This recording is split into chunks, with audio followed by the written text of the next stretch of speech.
మీద ఎలిగేషన్ చేస్తే తొలి వెలుగు నుంచి మీ దగ్గర నుంచి ఇక్కడ నుంచి నాకు అడిగితే ఫోన్ చేసి అప్పటికప్పుడు మాట్లాడినా నేను రావడానికి సిద్ధంగా ఉన్నానని చెప్పినాను. కాకపోతే నేను రిటైర్డ్ 30 తారీఖు అయినా కాబట్టి సెకండ్ నుంచి ఆ అపార్ట్మెంట్ ఉండుట్లా నా ఫ్రెండ్స్, నా మిత్రులు, ఆయన బాధితులు, అప్పుడప్పుడు పోలీసులు వాళ్ళు వీళ్ళు వస్తే ఈయన పాలు పోక అక్కడికి వెళ్ళి పరారాయి వచ్చిండు. ఆయన అంతకుముందు పోలీస్ స్టేషన్ పిలిపించి అక్కడ డిఎస్పీ ఆఫీస్కి పిలిపించి నా మీద ఒక ఎలిగేషన్ క్రియేట్ చేసిండు. ఈయన తుపాకీ బట్టి బెదిరిస్తున్నాడని, ముందు యూనిఫామ్ పెట్టిండని. యూనిఫామ్ సేఫ్టీ సెక్యూరిటీ పర్పస్లో నాది ఇల్లు అన్నప్పుడు నేను బరాబర్ నేను అనడానికి నేను ఆధారాలు ఆయనకి ఇచ్చిన ప్రతిదీ డబ్బుది, ఆ స్టేట్మెంటు, ఆ కొలాబరేట్ ఎవిడెన్సు, ఆయన నా ఇంటికి వచ్చింది తీసుకుపోయింది, ఆయన మాట్లాడింది కూడా కాల్ లిస్ట్ తీస్తే ఏ డేట్లో వచ్చి ఎవరెవరితో మాట్లాడి ఏ రకంగా డబ్బులు తీసుకున్నది అన్నది ప్రతిదీ ఆయన సంతకం పెట్టింది. ఇక్కడ టెస్ట్ చేస్తారు, ల్యాబ్ టెస్ట్ చేస్తే వెళ్తుంది ఈయన సంతకం కాదా, ఈయనది ఆ డబ్బులు తీసుకున్నది ఆయన చెక్ ఇచ్చిన వాళ్ళు ఇప్పించిన డబ్బు, ఆ చెక్కు నాది కాదు, చెక్కు దొరికితే ఒరిజినల్ చూపెట్టాను అన్నట్టు జిరాక్స్ ఉన్నదంటే ఇప్పుడు చెక్కు ఒరిజినల్ దొరికింది, రా మాట్లాడు, ఆ చెక్కు నాదా నీదా తెలుస్తుంది. ఇంకో చెక్కు కొటక్ మహీంద్రా నుంచి 1,50,000 రూపాయలు ఫలాని 24-21 డేటు 6 డ్రా చేసింది, మీకు ఆ వ్యక్తి ఎవరు పరిచయమా, ఆయన తీసుకొనిరా.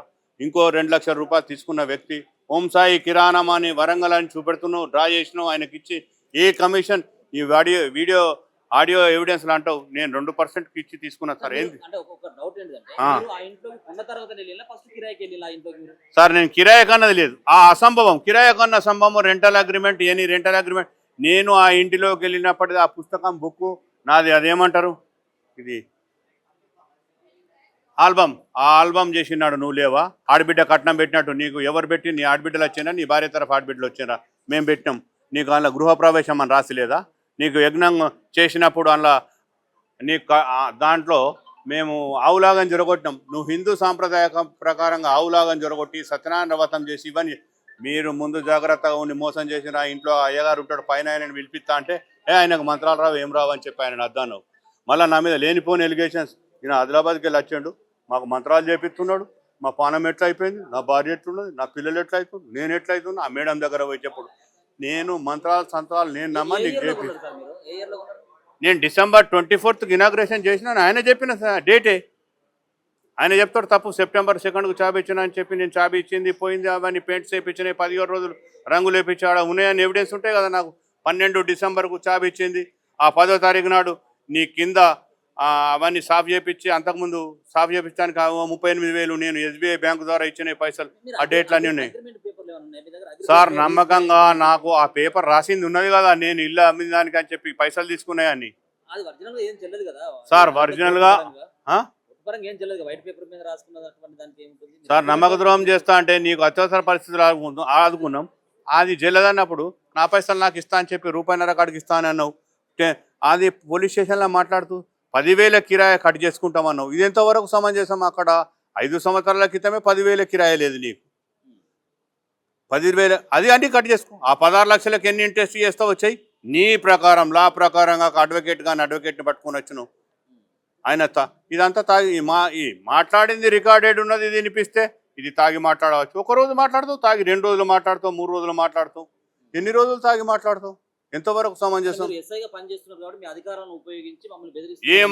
ఏం అధికారాలు నా ఫేస్ టు ఫేస్ అయినా నచ్చిండా, నేను ఆయన ఫేస్ టు ఫేస్ పోయినా, అధికారం ఉపయోగించి ఆయన మీద ఏమన్నా కేసులు పెట్టి లోపటైపించినా, ఏమన్నా కేసులు ఇది సివిల్ కేసు అంటాడు, నువ్వు ఇచ్చిన చెక్కు ఇది 65D ప్రకారంగా BSA భారతీయ సాక్ష్య అధినాయ ప్రకారంగా నేను FIR చేపిస్తే FIR అవుతుందా కాదా మీరే చెప్పండి. లా ప్రకారం తెలుసుకోండి, నా ప్రకారం కాదు, మీ ప్రకారం తెలుసుకోండి, ఆయన ప్రకారం తెలుసుకోండి. మీరు చెప్పండి ఆయన ఆత్మహత్యకు 2-3 సార్లు ప్రయత్నించింది అనేది ఆయన ఆరోపణ. మొన్న కూడా ఆయన అదే మాట్లాడుతున్నారు. నేను ఏం చేసినా ఆత్మహత్యకు కొడుకు ఆరోగ్యం బాగాలేదు, వాళ్ళ ఆస్తులను కూడా అమ్ముకుని అడ్డుపడుతున్నారు మీరు. నేను అడ్డుకోవడానికి నీ దగ్గర ఏమున్నది, ఏం ఆస్తున్నదని అమ్ముకుంటావు, నీ దగ్గర ఏమున్నదని అడ్డుపట. రైతు మేడం దగ్గర 53 లక్షలు తీసుకొని చేయలేదంట, అదొకటి ఎలిగేషన్. నువ్వు కొన్న ఇల్లు 20 లక్షలకే కొన్నావు కదా, 36కి అమ్ముకున్నావు, బ్లైండ్ వాళ్ళకి మోసం చేసి. నీకున్న ప్రాపర్లో ఒక టేపు ఒక మ్యాపు ఆడ 10 మందిని కూర్చొని పెట్టుకుంటు, మేము పెట్టించిన కార్ వాషే కదా నీది, మేము ఇచ్చిన పైసలే కదా, దాంట్లో కూర్చుండి 10 మందితో కూర్చుండి కార్ వాష్ పెట్టుకొని రాజకీయ నీకున్న ఇల్లే 2007 తీసుకున్న 5,90,000 ఇప్పటిదాకా దాన్ని కట్టకుండా దాన్ని అమ్ముకొని వెళ్ళకుండా నీకున్న ప్రాపర్టీస్ ఏంది? రియల్ ఎస్టేట్ కాదు, రియల్ ఎస్టేట్ ఉత్త రీలే బుస్ కంపెనీ. ఎంతమందిని మోసం చేసినావు నీ దగ్గరకు వచ్చి ఆ కార్ వాష్ సెంటర్లో కూర్చున్న 10 మందితో కూర్చుండి. మీరు ఎంత ఇచ్చింది సార్ మొత్తం పైసలు? పేపర్ ఉన్నది కదా, డాక్యుమెంట్ ఇస్ పక్కా దాంట్లో డాక్యుమెంట్. ఎంత ఉంది అమౌంట్? సార్ దాంట్లో ఎంత ఉంది? ఎంత దాంట్లో 14 lakhs రాసి ఉన్నది, 1 lakh చెక్ ఉంటుంది, వేరే వాళ్ళ దగ్గర ఇప్పించింది. ఒకటేసారి ఇచ్చారు sir date wise? Date wise ఉన్నాయి, డేట్ వైజు. అందులో నువ్వు తీసుకున్నది ఏ లెక్క ప్రకారంగా కొన్ని పైసలు 10 మంది ఎస్ఐల ముంగటి ఇచ్చినాం. ఆనాడు ఇంత సీటు తినిపించినాం. ఆనాడు నీ భార్యాభర్తలు నా ఇంటికి వచ్చిండ్రు, వాళ్ళందరూ ఎవిడెన్స్ ఎవరిది పనికిరాదు. దేవేందర్ అన్నటోడు, దేవేందర్ రాజు అన్నటోడు ఆయన రాజేనా? ఆయన మాట నీ చెక్కు చెల్లది, నువ్వు మాట్లాడిన మాట చెల్లది, నీ పేపర్కి విలువ లేదు. ఏమంటే నువ్వు రిజిస్ట్రేషన్ చేయించినవా, నువ్వు అది చేయించినవా, నువ్వు అగ్రిమెంట్ తీసుకున్నావా, రోజు అగ్రిమెంట్ రేపే అంటే అన్నదమ్ములాగా నీకు నా తల్లి వెనుక తల్లి తీరు మీ అమ్మ ఉన్నదని అంటే 3 నెలలు బంగ్లా మీదకి వెళ్ళి దిగకపోతుంది. ఆ కింద కొనుక్కున్నది రిపేర్ చేయించినాక నా కింది తీస్తాను మోసం చేసి మీది తీస్తేవి. అన్యాయమా కాదా? ఫైనల్ గా చూసేది కూడా కోర్టులు కూడా రిజిస్ట్రేషన్ అయినాయా లేవా, అగ్రిమెంట్ సరిగ్గా ఉందా అనేది లేదనేది. అరే నేను కూర్చున్నప్పుడు చెప్పినా కదా మొన్న కూడా, నీవు న్యాయం తప్పినావు, ఆ ఇల్లు అమ్ముకున్నావు, 20 మందికి మోసం చేస్తే నీ ఇంటి చుట్టూ తిరుగుతున్నారు కదా, ఆ ఇల్లు తీసుకో, నా ఇల్లు ఇస్తా తీసుకో, నా పైసలు నాకు వాడే అంటే ఏమన్నావు? రూపాయిన్నర కట్టిస్తాం, నీ ఇష్టం, 5 సంవత్సరాల తర్వాత రూపాయిన్నర కట్టిస్తాం. ఓకే, నీ దగ్గర ఏమున్నాయని కట్టిస్తావు, ఉన్న ఇల్లు బ్యాంకులో ఎంత ఉన్నదో తెలియదు. ఆ హెచ్బిడియా హెచ్డిబిఐ బ్యాంకు, ఆ బ్యాంకు అడ్రస్ చెప్పు, బ్యాంక్ ఆయనకి ఏం చెప్తావు, నాకు ఇల్లు అమ్మినా వేస్తున్నాయి. రెండోది చెప్తావు సార్తో సెటిల్మెంట్ అవుతున్నది, ఇక ఫైనల్ చేస్తా అని చెప్తావు. ఆ బ్యాంకు వాళ్ళతో పిలిచి మాట్లాడి సెటిల్మెంట్ చేయి, ఫైనలైజ్ చేయి. సరే నీ దరిద్రమో నా దరిద్రమో కాలం, నేను వచ్చినా మాట్లాడినా కూర్చోండి, మాట్లాడి ఈ పైసలు తీసుకునే ప్రూఫ్కు ఈ ఆడియో ఎవిడెన్స్, ఆ డాక్యుమెంట్, ఆ పేపర్. మాట్లాడేటువంటి ప్రయత్నం చేసిందా 16వ తారీఖు ప్రెస్ మీట్ పెట్టి పోయింది ఇక్కడ? ఆయన ఫోనే స్విచ్ ఆఫ్ అవుతున్నాయి, నాకు ఫోన్ చేసి వాళ్ళు వీళ్ళు అడుగుతారు. ఆయన కంటికి కనబడకుండా ఆయన అక్కడికి రాలేదు.